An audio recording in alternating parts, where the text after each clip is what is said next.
අපේ මේ ලෝකේ අසිරිමත් වගේම අතිශය අභිරහස් තැනක්.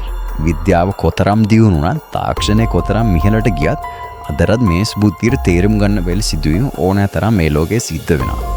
දහස් ගණන් මිනිස්සු බලන් ඉති අතුරුදහන් වුණ ගුවන් යාන, මූද මැද අතරමං වන හොල්මන් නැව් සහ කිසිවෙකුටත් කියව ගන්න බැරි වුණ අභිරහස් පොත්පත් ගැන ඔබ අහලා තියෙනවා.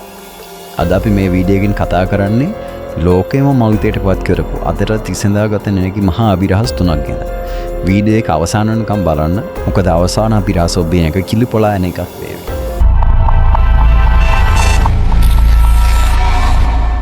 අභිරහස් අංක 1. බීබී කූපර්ගේ අහසේ මංකොල්ලේ. වර්ෂ 1971 නවම්බර් 24 වෙනිදා පෝලන්ඩ් ජාත්‍යන්තර ගුවන්තොටුපොළින් වොෂින්ටනය බලා ව්‍යාසර කිරීමට නියමිතව තිබෙ බෝයින් 727 යානයට එක්තරා පුද්ගලයෙක් ගොඩ වෙනවා. ඔහු තමන්ම හඳුන්වා දෙන්නේ ඩෑන් කූපර් කියලා. කළු පැහැති කබායක් සහ කළු ඇස් කණ්ණාඩි පැළඳ සිටි ඔහු හිතාමනියට පුද්ගලයෙක්. යානය අහසට නැගුණ විගස ඔහු ගුවන් සේවිකාවන්ට පණිවිඩයක් ලබා දෙනවා. තමන් සතු බෝම්බයක් ඇති බව පවසමි. ඔහුගේ ඉල්ලීමුනේ ඩොලර් ලක්ෂ 2ක මුදලක් සහ පැරෂුට් 4ක්. ගුවන් යානයේ 100ට වෙත ගොඩ දැස්සූ පසු ඔහුට අවශ්‍ය සියලුම මුදල් ලබා දෙනවා. ඉන්පසු ඔහු ගුවන් නියමුවන්ට පවසන්නේ යානය නැවතත් මෙක්සිකෝ බලා පියාසර කරවන ලෙසයි. රාත්‍රී 8:30ට පමණ යානය අඩි 10,000ක් කියලින් පියාසර කරද්දී මුළු ලෝකයම මවිතයට පත් කරමින් කූපර් පසුපස දොරක් වෘත්ත කර මුදල් මල්ලත් ජයගෙන අඳුරු අහසට පයින්නවා. එතැන් පටන් දශක 5ක් ගත වී ඇතත් කූපර්ට මොකද වුනේ කියලා කිසිවෙකුත් දන්නේ නැහැ. ඔවුන් ජීවතුන් අතර සිටියාද නැත්නම් වනාන්තරයට වැටී මිය ගියාද? FBI ආයතනය වසර 40ක් තිස්සේ කළ පරීක්ෂණ පවා සාර්ථක වුණේ නැහැ. අභිරහස 2. මේලි සිරට්ස් නෞකාවේ අභිරහස. මුහුද කියන්නේ අභිරහස් වල තෝතැන්න. 1871 දෙසැම්බර් 5 වෙනිදා ඇට්ලාන්ටික් සාගරය යාත්‍රා කරමින් තිබූ ඩිග්‍රාටියා නම් නෞකාවට තවත් නැවක් දක්නට ලැබෙනවා. ඒ තමයි මේලි සිරට්ස්. මේ නැවේ පෙනුම ඉතාමත් සාමාන්‍ය වුණත් ඒකේ කිසිම මිනිස් ශබ්දයක් ඇහුණේ නැහැ.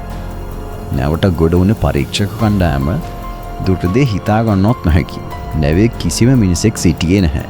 හැබැයි නැවේ තිබෙන බඩුබාහිර ආදී අවුරුදු 6කට සෑහෙන කෑම බීම නැවියන්ගේ පෞද්ගලික දෑ සියල්ලම ඉතාම ආරක්ෂිතව තිබුණා. එකම එක ජීවිතාරක්ෂක බෝට්ටුවක් පමණක් අඩුව තිබුණා. නැවේ තිබුණු මත්පැන් පීප 1700ක්ම සුරක්ෂිතව තිබියදී මිනිසුන් 10 දෙනෙක් අතුරුදහන් වුණේ කොහොමද? ඔවුන් මුහුදු රකුසෙක් බිලිගත්තාද? නැත්තම් පිටසක්වල ජීවියන් විසින් පැහැරගත්තාද? අදරත් මේලි සිරට්ස් නෞකාව හඳුන්වන්නේ ලෝකයේ ප්‍රධානතම හොල්මන් නැවක් ලෙසයි. අභිරහස 3. වොයිනිච් පිටපත. අපේ ලෝකයේ තිබෙන අමුතුම පොතක් ගැන. වොයිනිච් අත්පිටපත කියලා හඳුන්වන මේ පොත ලියලා තියෙන්නේ 15 වෙනි සියවසේදී. හැබැයි පුදුමය කියන්නේ මේ පොත ලියලා තියෙන භාෂාව හෝ අක්ෂරමාලාව මේ ලෝකේ කිසිම භාෂාවකට සමාන නොවින්. පිටු 240කින් යුත් මේ පොතේ අඩංගු වන්නේ අමුතුමාකාරයේ ශාක වර්ග, තාරකා විද්‍යාත්මක සිතියම් සහ නිල්වත් කාන්තාව නිස්නානය කරන අමුතුම පින්තූර. ලෝකයේ සිටින දක්ෂතම සංකේත පරීක්ෂකයන් සහ පරිගණක පවා පාවිච්චි කරලා මේක කියවන්න හැදුවත් අද වෙනකම් එකම එක වචනයක්වත් තේරුම් ගන්න කාටවත්ම බැරි වුණා. මේක වෙනත් ග්‍රහලෝකින් ආපු පොතක්ද? නැත්නම් අතීතයේදී සිටි දක්ෂයෙක් අපිට තේරුම් ගන්න බැරි රහස් භාෂාවකින් ලියපු විද්‍යාත්මක පොතක්. මේක ලෝකයේ තියෙන අමාරුම ප්‍රහෙලිකාවක් ලෙසයි සැලකෙන්නේ. මේ අභිරහස් තුනෙන් ඔබේ හිතට වැඩියෙන්ම තැතිගැන්මක් ඇතිකද මොකක්ද? අපි හිතන්නේ කූපර් රහසින් පැනලා බේරුණාද? නැත්නම් වොයිනිච් පොත ගැන ලියලා තියෙන්නේ පිටසක්වල ජීවීන් විසින්ද?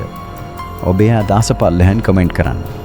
මේ වගේම ලෝකයේ අමුතුම දේවල් ගැන දැනගන්න ඕන අපිව සබ්ස්ක්‍රයිබ් කරලා ෆලෝ කරලා තියාගන්න. තවත් දවසක මෙවැනිම අමුතු කතාවකින් හමු වෙමු. එතෙක් ඔබට සුබ දවසක්.